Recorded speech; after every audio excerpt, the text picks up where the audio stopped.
All right, we have a situation in our community, in our country, where there is a money trust problem. A money trust problem. There are many cases where if we we pull our monies together, we can make great progress in this country. But there seems to be a mistrust or among ourselves as it relates to trusting people to administer or preside over our monetary investment among ourselves. When I was growing up, there were a lot of these, how they call them, these places where you would bring money, these little groups people would form, they call them society. And when somebody died, they would give you some money, the person, the family of the person who died, based on the fact that you were paying into the cooperative. These were not registered entities, but these were agreements that the community people had among themselves. But when I was growing up, I always heard of situations where these groups would break down because somebody stole their money. There is one in this place, they stole it's no longer in operation because somebody stole their money. This one is not operating because somebody stole their money. You would have clubs, sports clubs, people raise funds, have dances and all of that. And at the end of the day, there's a couple of $1,000 on an account. Somebody, some captain, some vice captain, some treasurer, somebody stole their money. Everything go back to zero. You will have a group where people come together, people of similar interests come together, again raising funds. They collect thousands of dollars, then one person steal all their money.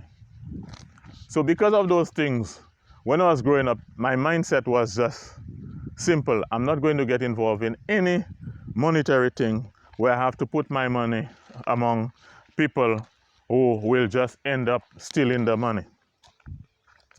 But this mentality that I have is not a good one, because we need to move away from that thinking.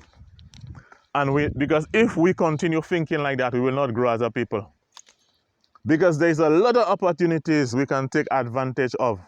And because we do not have the financial strength, people from other shores come to our shores and take advantage of those business opportunities. So that mentality that I have and others have, we need to really find a way to change that ideology, change that mentality.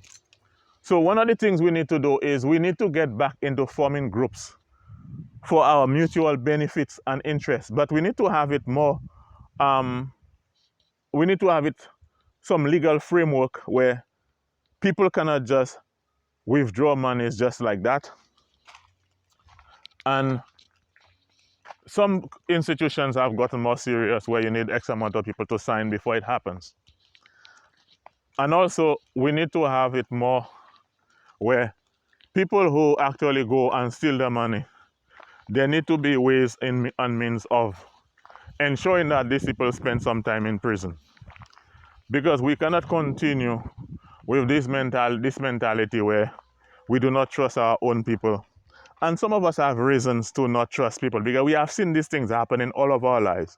Collect money and nothing happens, some people steal the money and all of that. But we need to change that mentality. We need to go back to the idea of having cooperatives. 10 people come together, do something, make something happen. Last time I was talking about the idea that we need to get more involved in benefiting directly from the tourism dollar. I was suggesting that sometimes 100 teachers come together, each of them spending around $5,000, $10,000, and build some nice cottage or cottages and start receiving guests. That's what we have to do as a people. We need to pool our finances, our resources together. Because a lot of times when you see these people come here and invest in hotels, it is not a one-man operation. It is different people coming together, pulling their monies together sometimes and investing. We need in this country direct foreign investments. We depend too much on foreigners to invest in this place. There was a time when everybody in St. Lucia was hungry. We needed the direct foreign investments. But this time things have changed. We send millions of dollars. Hey, we send millions of dollars to Japan every month buying cars. We need to invest this money into our economy.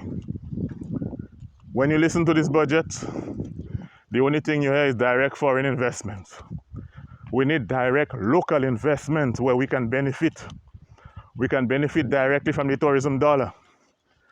And one of the ways we can do that, we need to start trusting each other again. We need to form groups to develop and help ourselves. We need to find more, get more financial groups, investment groups. But we need to put mechanisms in place to prevent the problems that we faced in the past. Keep the fire burning.